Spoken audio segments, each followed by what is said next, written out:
Assalamualaikum dan salam keluarga Malaysia. Berita pagi Sarawak edisi Khamis 28 April bersama saya Lydia Yusrina Abdul Ilyas.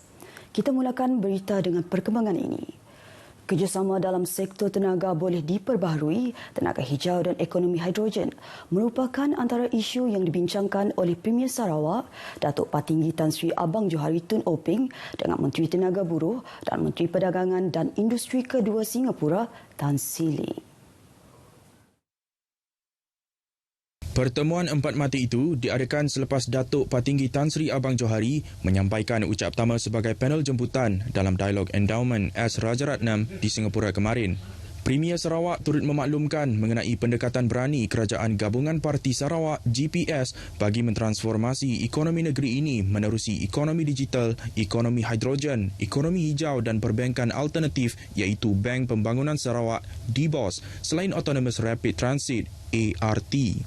Turut menemani Premier Sarawak dalam lawatan singkat berkenaan ialah Menteri Utiliti dan Telekomunikasi Datuk Julaihi Narawi dan Ketua Pegawai Eksekutif Sarawak Energy Berhad Datuk Syarbini Suhaili. Syarikat Penerbangan Tambang Murah ASEAN Berhad akan melancarkan penerbangan sulung antara Singapura Miri dan Singapura Kuching secara serentak di lapangan terbang antarabangsa Kuching serta lapangan terbang Miri bermula esok. Menteri Pengangkutan Sarawak Datuk Sri Lee Kim Shin berkata, bagi laluan Singapura Miri, penerbangannya ialah pada setiap Isnin, Rabu, Jumaat dan Ahad. Manakala untuk laluan Singapura Kuching, penerbangannya ialah sekali setiap hari. Beliau memberitahu Scoot Airlines juga akan melaksanakan penerbangan dari Singapura ke Miri 2 kali seminggu dan ke Kuching 5 kali seminggu. Justru Datuk Sri Lee berharap dengan adanya 2 syarikat penerbangan yang beroperasi ke laluan sama, ia akan memberikan lebih banyak pilihan penerbangan serta tambang penerbangan yang lebih kompetitif untuk pengembara dan pelancong. Selain itu, lebih ramai pengunjung dari luar Malaysia diharap turut datang ke Sarawak melalui Singapura. Beliau menyatakan demikian dalam kenyataan media semalam. Dalam pada itu, Datuk Sri Lee memaklumkan pihaknya telah menghantar surat dan mengingatkan AirAsia Berhad serta syarikat penerbangan lain yang melakukan penerbangan ke Sarawak supaya terus menawarkan kadar tambang yang berpatutan terutamanya semasa perayaan Hari Raya Aidilfitri dan Gawai Dayak yang akan datang. Beliau percaya langkah sedemikian akan mengurangkan beban kewangan yang dihadapi oleh orang awam. Orang ramai juga dinasihatkan untuk merancang perjalanan mereka dan melakukan pembelian tiket penerbangan lebih awal berbanding di saat-saat akhir. Vaksin COVID-19 komuniti keluaran Pfizer dengan nombor kelompok FK9414 telah diberi kelulusan oleh Bahagian Regulatory Farmasi Negara NPRA. Pengarah Kesihatan Negeri Sarawak Dr. Oi Chung Hok dalam kenyataannya berkata, vaksin tersebut diberi kelulusan bagi pelanjutan tempoh jangka hayat daripada 6 bulan kepada 9 bulan untuk berbuli atau vial vaksin yang disimpan pada suhu 90 sehingga negatif 60 darjah Celsius, iaitu tambahan 3 bulan daripada tarikh asal yang dicetak pada label vial. Jelasnya, cetakan tarikh luput pada vial bernombor kelompok FK9414 adalah 2/2022. Dedahnya lagi, tarikh luput asal adalah pada 28 Februari lepas dan tarikh luput baru pada 31 Mei depan. Sehubungan dengan itu, vaksin tersebut adalah selamat digunakan sehingga 31 Mei ini sekaligus menyangkal dakwaan mengenai video yang tular di media sosial baru-baru ini berkaitan isu pemberian vaksin yang telah melepasi tarikh luput. Dr. Oi menambah, penentuan jangka hayat produk farmasetikal termasuk vaksin COVID-19 ditetapkan berdasarkan ujian kestabilan produk vaksin yang dijalankan oleh pihak pengilang. Ujian berkenaan dilakukan pada masa nyata atau real time untuk suhu penyimpanan yang tertentu.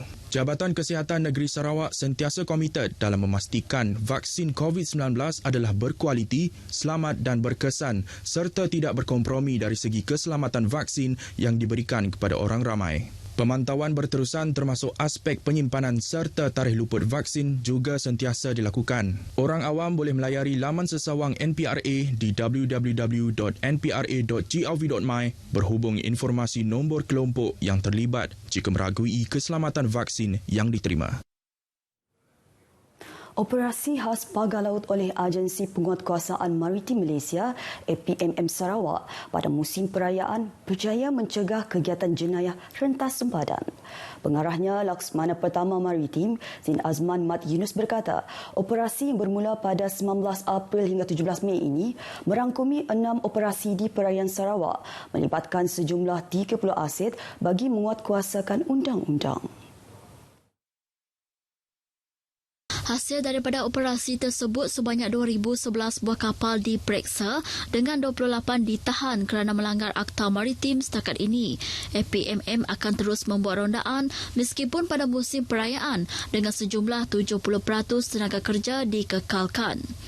Bagaimanapun, komuniti maritim dinasihati menggunakan jaket keselamatan ketika di laut dan memaklumkan kepada pihak APMM mengenai sebarang penemuan bot-bot nelayan asing dalam perairan negara menerusi talian MERS 999. Laksmana Pertama Maritim itu berkata demikian kepada media di Ibu Pejabat Maritim Negeri Sarawak di Muara Tebas, Kuching. Dalam pada itu, pengawal media turut diberikan sijil penghargaan dan dibawa menyertai rondaan yang bermula dari Muara Tebas hingga ke Tanjung Poh dengan jarak perjalanan 1 jam sehala. Seramai 66 orang kanak-kanak dari Lembaga Kebajikan Anak-anak Yatim Sarawak Peryatim menerima sumbangan ihsan daripada Sarawak Badan Amal Tenaga Isteri-Isteri Sabati di Kompleks Laila Taib, Putrajaya, Kuching semalam. Sumbangan tersebut disampaikan oleh Presiden Sabati yang juga penaung Peryatim, Datuk Ahmad Jumaani Tun Tuanku Haji Bujang. Pemberian sumbangan itu merupakan kerjasama antara Sabati dan Ronald McDonald House Charities Malaysia RMHC untuk menyantuni anak-anak priyatim sempena bulan Ramadan dan Aidilfitri yang akan datang. Sementara itu, Pengurus Besar RMHC Muhammad Nasri memberitahu pihaknya merancang membuka sebuah rumah RMHC di Bandaraya Kuching bagi menampung keperluan tempat tinggal untuk keluarga dari luar Sarawak yang membawa anak-anak mereka mendapatkan rawatan di hospital-hospital di Bandaraya ini.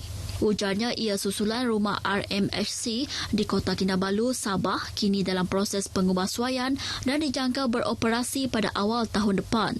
Turut hadir pada majlis itu ialah Yang di-Pertua Majlis Islam Sarawak merangkap pengerusi Peryatim Datuk Misnu Taha.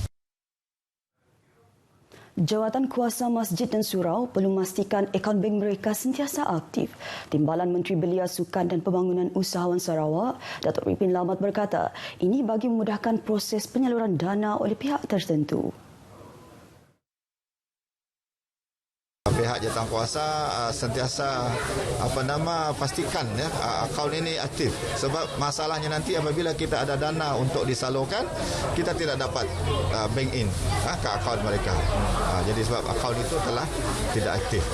Beliau berkata demikian kepada pemberita selepas majlis penyerahan cek geran projek kecil luar bandar MRP kepada surau dan masjid di daerah Subis di Kampung Satab, Bekenu, Miri. Sebanyak RM70,000 MRP diserahkan kepada 15 surau dan sebuah masjid di daerah Subis. Sementara itu, beliau turut mengagihkan bubur lambuk kepada masyarakat di kawasan Kampung Satab dan kampung berdekatan. Program bubur lambuk itu merupakan anjuran Saberkas Cawangan Lambir dengan kerjasama unit Saberkas Satab di bawah program Jerayawara Bubur Lambuk 2022.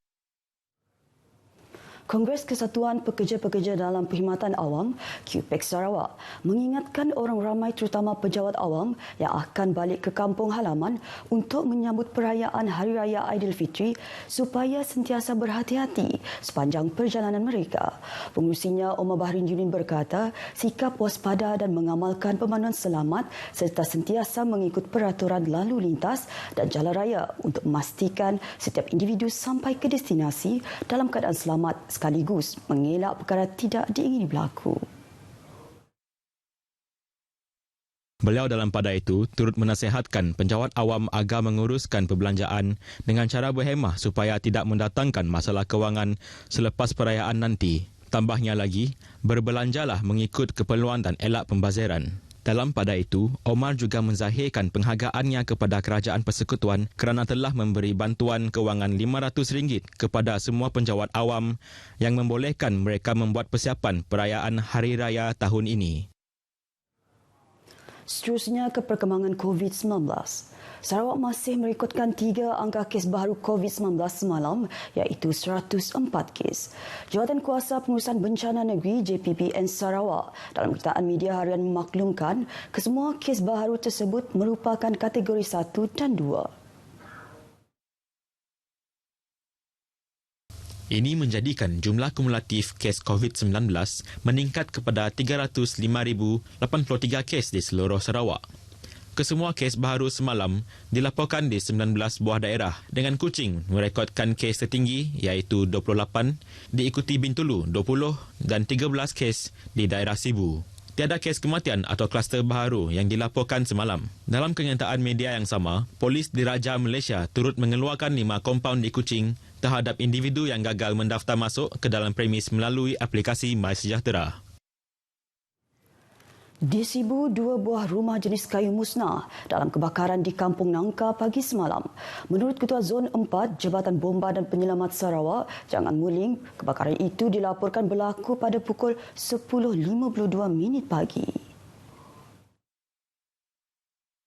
Jelasnya kebakaran bermula dari rumah kosong di bahagian hadapan sebelum merebak ke rumah di belakang yang didiami 6 penghuni. Seramai 24 anggota bomba dari Balai Bomba Sentral Sibu dikejarkan ke lokasi kejadian. Semasa kejadian, kesemua penghuni bagaimanapun berjaya keluar dari rumah tersebut dengan selamat. Tiada kemalangan jiwa atau kecederaan dilaporkan dan punca kebakaran masih dalam siasatan. Berita Pagi Sarawak edisi Khamis 28 April berakhir di sini. Keluarga Malaysia, lindungi orang tersayang, vaksin anak anda dan dapatkan dos penggalak bagi warga emas. Dengan itu, saya Lydia Yusrina. Assalamualaikum dan jumpa lagi.